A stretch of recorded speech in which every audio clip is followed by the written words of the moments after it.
¿Qué tal? Vamos a revisar una actualización clínica que es fundamental sobre el virus del Zika en el embarazo. Esta información está pensada especialmente para la práctica de ginecología y obstetricia. Analizaremos la evidencia más reciente para afinar nuestro diagnóstico, la consejería y el manejo perinatal. Muy bien, entremos en materia. El centro de nuestra preocupación clínica es el síndrome congénito por Zika o SZ-cetra. Ojo, no hablamos de una simple infección, sino de un patrón de daño fetal muy específico. Y es justo esto lo que define el riesgo teratogénico de este virus. Ahora, para que nos demos una idea de la magnitud del riesgo, pensemos en este dato. Una cohorte prospectiva en territorios franceses encontró que un 7% de los recién nacidos de madres con infección confirmada por PCR tuvieron defectos neurológicos u oculares. Este 7% se convierte en una cifra base para la consejería de riesgo. Ahora, hablemos del patógeno en sí, porque su comportamiento es lo que de verdad nos interesa. Vamos a analizar cómo su potencial para causar daño y sus vías de transmisión impactan directamente en nuestra práctica obstétrica. Aquí hay un punto crítico para la consejería a pacientes. Aunque el riesgo de malformaciones es más alto en el primer trimestre, el daño fetal no es para nada exclusivo de este periodo. Una infección en cualquier momento de la gestación puede traer consecuencias. Esto nos obliga, claro, a mantener una vigilancia muy estrecha durante todo el embarazo. Y esta gráfica de una cohorte del New England Journal of Medicine lo deja clarísimo. Fíjense en el pico de riesgo. Un 12.7% para defectos neurológicos u oculares, si la infección ocurre en el primer trimestre. Pero, y esto es clave, el riesgo no se va a cero. Persiste en un 3.6 y un 5.3% en el segundo y tercer trimestre. Ahora, si vemos la transmisión vertical como tal, un modelo de análisis bayesiano estima que ocurre en casi la mitad, un 47%, de las infecciones del primer trimestre. Esta tasa va bajando conforme avanza el embarazo, pero sigue siendo importante. Este dato es fundamental, ¿no? Nos ayuda a entender por qué el primer trimestre es un periodo tan vulnerable. Y bueno, no todo es la picadura de mosquito. Tenemos que recordar que la transmisión sexual es un factor clave. El virus puede quedarse en el semen por meses, lo que nos obliga como clínicos a ser súper claros y específicos en la consejería de pareja sobre prevención. Pasemos ahora a la parte práctica. ¿Cómo se traduce todo esto en un enfoque diagnóstico real cuando una paciente embarazada llega a nuestra consulta o al servicio de urgencias? Entonces, la pregunta del millón, ¿no?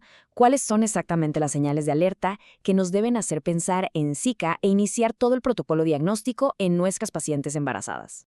Las indicaciones son básicamente una combinación de 3 pilares. Primero, el historial de exposición. Segundo, la presencia de síntomas clínicos, incluso si son leves como un sarpullido. Y tercero, por supuesto, la detección de datos de alarma en la ecografía fetal. El algoritmo ideal arranca con pruebas moleculares, ya sea NAT o RT-PCR, tanto en suero como en orina, por su alta especificidad. Ahora, la serología para IgM hay que tomarla con pinzas, sobre todo en zonas donde hay otros flavivirus, como el dengue, por la alta reactividad cruzada. Al final del día, el diagnóstico es un rompecabezas. Nunca debe basarse en un solo resultado, sino en la integración de todas las piezas. Esta es una perla clínica que tenemos que tener grabada.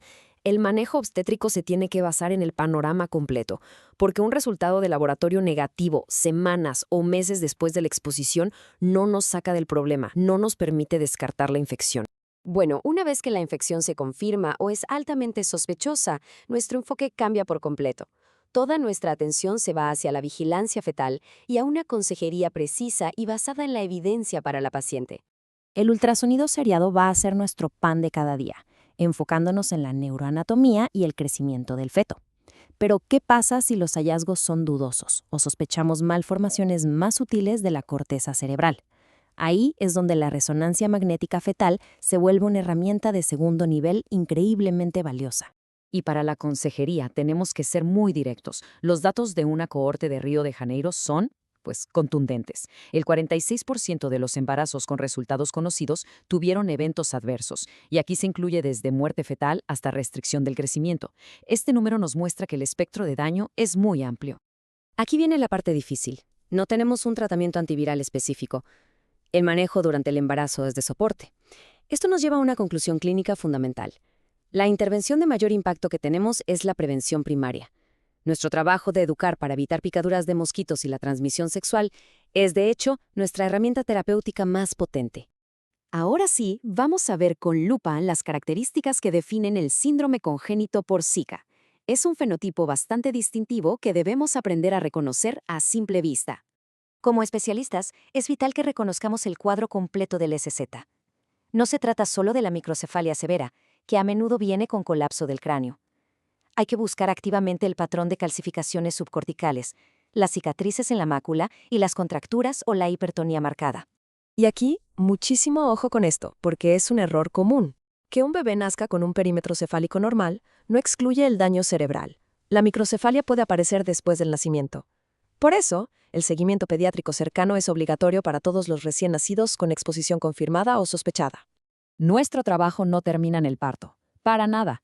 Tenemos la responsabilidad de asegurar que la transición de cuidados al equipo de neonatología sea segura, completa e impecable para cada recién nacido expuesto al virus.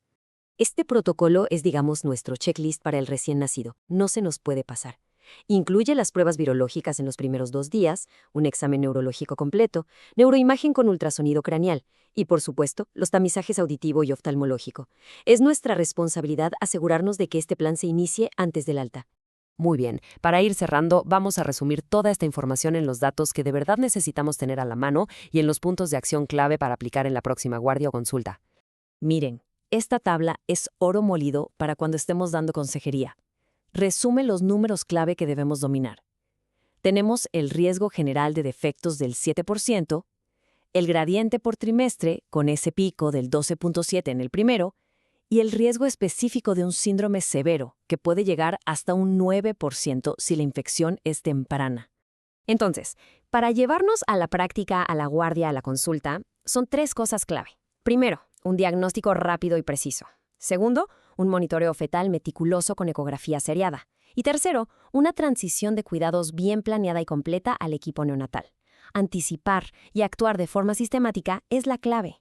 La pregunta que queda es, ¿están nuestros protocolos actuales a la altura de este reto?